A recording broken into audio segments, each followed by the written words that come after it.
नमस्कार.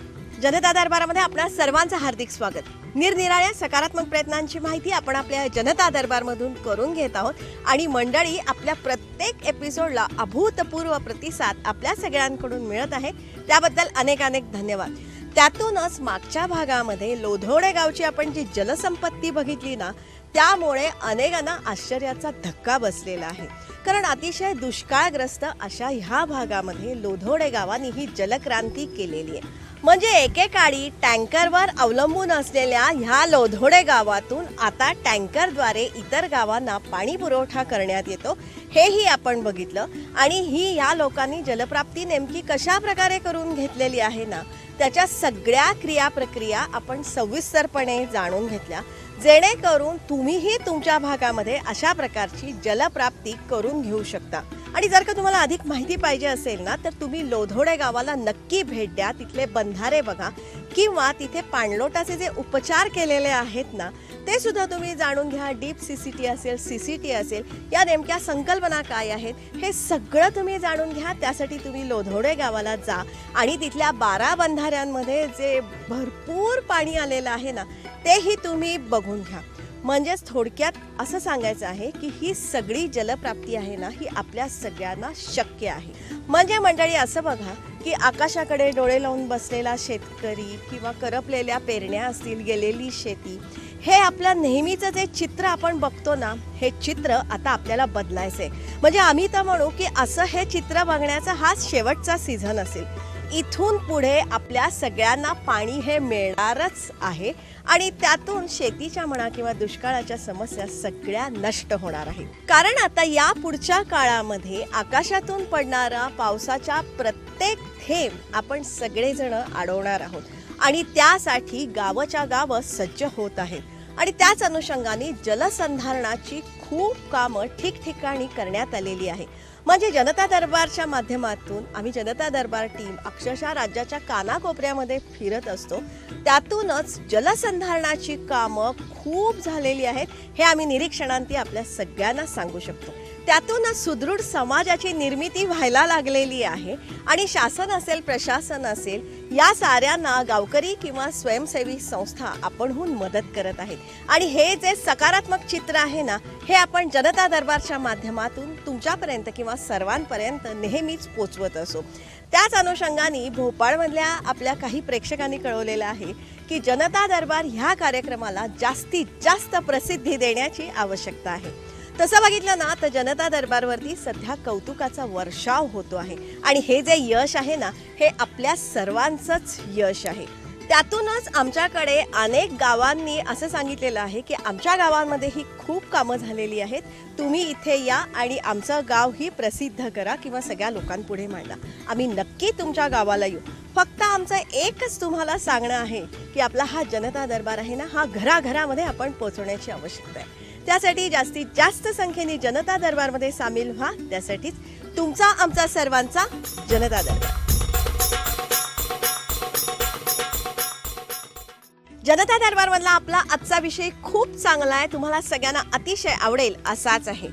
आजही आपण जलप्राप्तीविषयी जाणून घेणार आहोत आणि त्यासाठी आपण थेट जाणार आहोत परळीला. परळी म्हणलं ना की मनामध्ये अनेक प्रश्न येत असतात. म्हणजे परळी म्हणलं की औष्णिक विद्युत केंद्र तर येतच, मग हे केंद्र चालू आहे का नाही, आपल्याला वीज मिळणार आहे की नाही, तिथे पाणी आहे की नाही, किंवा त्या फ्लाय ॲशचं काय होतं, असे अनेक प्रश्न आपल्या मनामध्ये रुंजी घालायला लागतात. किंवा परळी म्हणलं की तिथली उष्ण हवा असेल किंवा तिथली पाणी टंचाई, हे सुद्धा प्रश्न आपल्या मनामध्ये येतात. पण त्याचबरोबर परळी म्हणलं ना की परळी वैजनाथाचं स्मरण आपल्या मनामध्ये येतं आणि आपले हात जुळतात ते नमस्कारासाठी. तेव्हा मंडळी, आज आपण परळीला जाणार आहोत, पण ते वेगळ्या कामासाठी.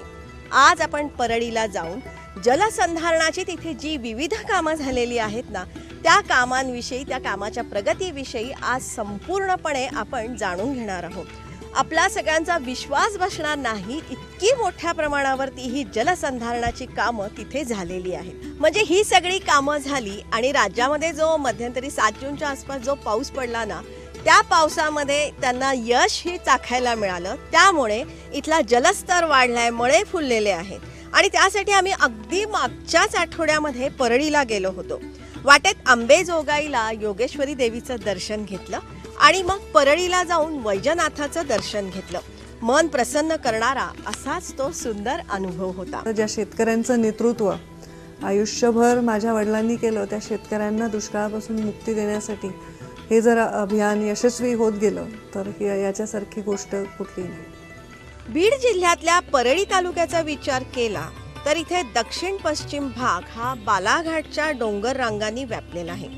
उत्तर पूर्व भाग सखल असून तो नदी खोऱ्याचा आहे. या तालुक्यामध्ये 7 नद्या आहेत. त्यामध्ये गुणवरा, पापणशी, वापी, वाण, पूस, पद्मावती आणि बोर्णा नदी. पाऊसमान कमी आणि अनियमित असल्यामुळे ह्या नद्या कोरड्या पडलेल्या आहेत. पण आता मात्र जलयुक्त शिवार अभियानाच्या माध्यमातून ह्या तालुक्यामध्ये पाणलोटाची खूप कामं झालेली आहेत आणि त्यासाठी मंडळी ह्या 7 ही नद्या आहेत ना, या 7 नद्या सूक्ष्म वाहिन्या, ओढे, तलाव यासारख्या माध्यमातून जोडण्याची एक महाकाय योजना इथे साकारत आहे. मला आनंद आहे की परळीसारख्या ठिकाणी परळी तालुक्यामध्ये मी गेलो होतो आणि तिथं लोकांनी अतिशय मोठ्या प्रमाणामध्ये लोकसहभागातून लोक पुढं आलेले आहेत. लोकांनी त्या गावामध्ये काही वर्गणी गोळा केलेत, लोक सहभागी होत आहेत आणि आम्ही केवळ डिझेल उपलब्ध करून दिले आणि लोकांनी मोठ्या प्रमाणात खोलीकरण करणं, रुंदीकरण करणं, गाळ काढायची कामं केलेली आहेत. या ज्या 7 नद्या आहेत ना, या 7 नद्या जोडण्याची जी एक प्रकल्प किंवा योजना आहे ना, त्याची सुरुवात ही जी पूस नदी आहे, या पूस नदीच्या रुंदीकरणातून किंवा खोलीकरणातून झाली आणि हे जे काम आहे ना, हे काम 1 मे 2015 या दिवशी सुरू झालं आणि आज ह्या कामाची प्रगती आपण बघू शकतो. याविषयी आपण सविस्तर माहिती घेणार आहोत. पण मंडळी, हे काम सुरू झालं म्हणजे बऱ्यापैकी त्यांनी केलं आणि त्यानंतर 7 जूनच्या सुमारास राज्यभर जो पाऊस आला ना, त्यामुळे ह्या सर्व भागामध्ये पाणी भरलं आणि ह्या पाण्यामुळे इथल्या विहिरी असतील, तलाव असतील, नाले किंवा बोर होतं, या सगळ्याला पाणी आलं. इथला जलस्तर वाढलेला आहे आणि हा जो अनुभव आहे ना पाणी मिळण्याचा, हा अनुभव आपण गावकऱ्यांकडून पहिल्यांदा ऐकून घेऊया.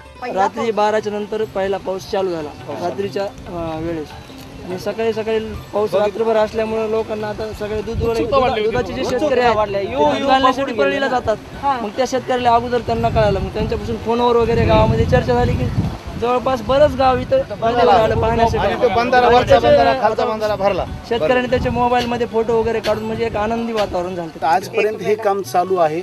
आमच्या योगायोगाने असे की पाऊस लांबला, पाऊस लवकर पडला नाही. पहिल्या पावसामध्ये हे ज्यावेळी भरलं त्यावेळी मॅडमने सांगितल्याप्रमाणे इथून 5 ते 7 किलोमीटरपर्यंत वॉटर टेबल जो आहे तो ॲटोमॅटिकली अपलिफ्ट झाला.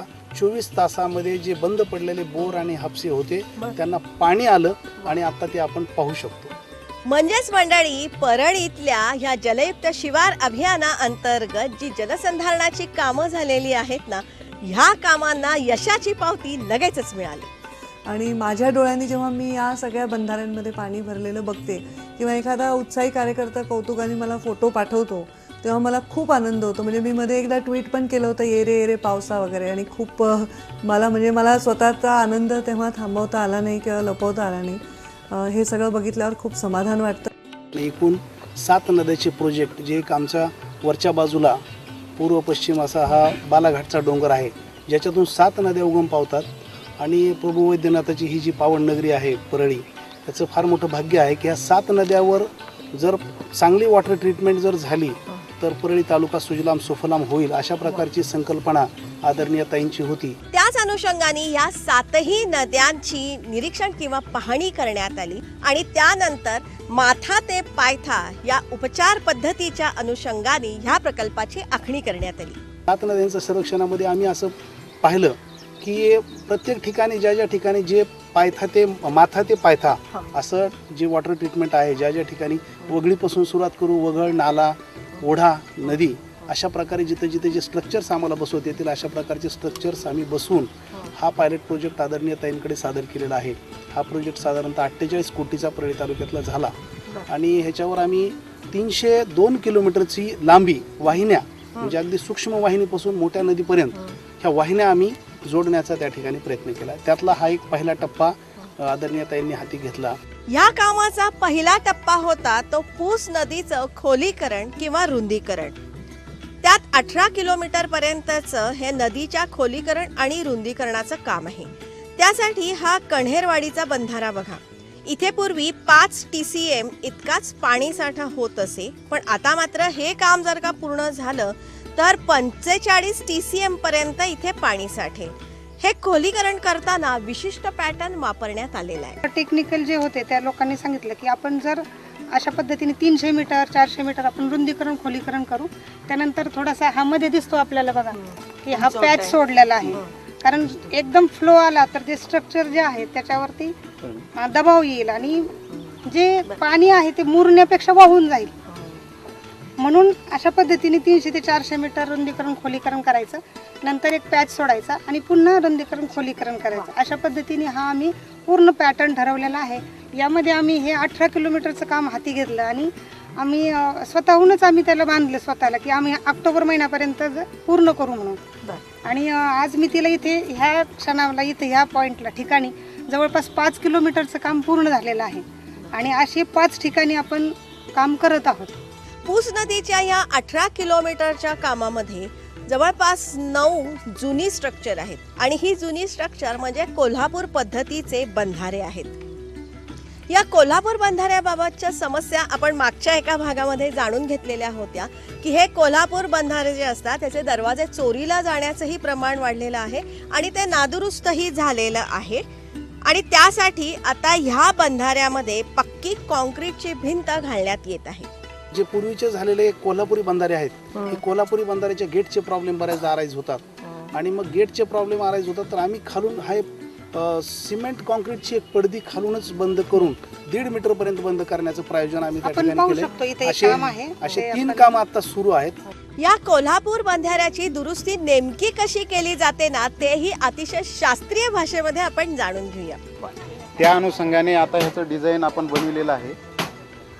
6-6 इंचावर याचे आपण बार घेतलेले आहेत बॉटम टू शिल लेवलपर्यंत. सदरील बार हे 6-6 इंचावर बसवलेले आहेत आणि त्याची पाया खोदकाम जे आहे ते आपण टोटली हार्ड पस्तूर लावलेलं आहे. टोटल त्याचं पाया खोदकाम 2 मीटर घेतलेलं आहे. 2 मीटर पाया खोदकाम घेतलेलं आहे आणि त्याच्यावर PCC करण्यात आलेली आहे. PCC 6 इंचाची करून त्याच्यावर आपण हे सदरील बार फिक्स केलेले आहेत. त्याच्यामुळं सदरील बांधकामाच्या खालून आतल्या बाजूनं फाउंडेशनच्या खालून पाणी जात नाही याची दक्षता घेऊनच सदरील कामाचं हे डिझाईन तयार केलेलं आहे. त्या अनुषंगाने आता हे काम याचं प्लगिंग हे आपण बॉटम टू टॉप 3 मीटरपर्यंत घेतलेली आहे. मधली लिकेज प्रूफ वॉल जे म्हणतात त्याला ती 3 मीटर हाईटची आहे आणि त्याचं सील लेवलवरचं बॉटम जे आहे ते 250 येईल आणि त्याची उंची 1 मीटर हाईटची येईल आणि टॉप हा 2 मीटरचा येईल आणि त्याच्यावर जे 0.50 आपण ह्याच्यासाठी सोडलेला आहे. पुराचा जो फ्लो येतो तो 0.50 वरून फ्लो निघून जावा आणि सदरील बंधाऱ्यात 1 मीटर पाणी हे टोटली जाग्यावर राहावं अशी याची आपण अरेंजमेंट केली आहे. या नदीच्या खोलीकरणातून जो गाळ निघालेला आहे ना, तो शेतकऱ्यांनी शेतामध्ये पसरला, पण ह्या नदीमधून ना दगडगोटे मोठ्या प्रमाणावरती निघाले. म्हणजे हा जो गाळ आहे हा जरा भरड प्रकारचा गाळ आहे. तेव्हा ह्या सगळ्या ग्रामस्थांनी ह्या गाळातून इथे अनेक रस्ते बांधलेले आहेत. काही प्रमाणात गाळ निघाला त्याचा, तो आपण मग शेतामध्ये शिफ्ट केला, परंतु स्ट्रक्चर छोटा येते actually. आणि मग त्याच्यावरचं जे मुरुम आणि बाकीच्या जे गोष्टी निघाल्या तर हा रस्ता नव्हता आपण जो आलो आतापर्यंत.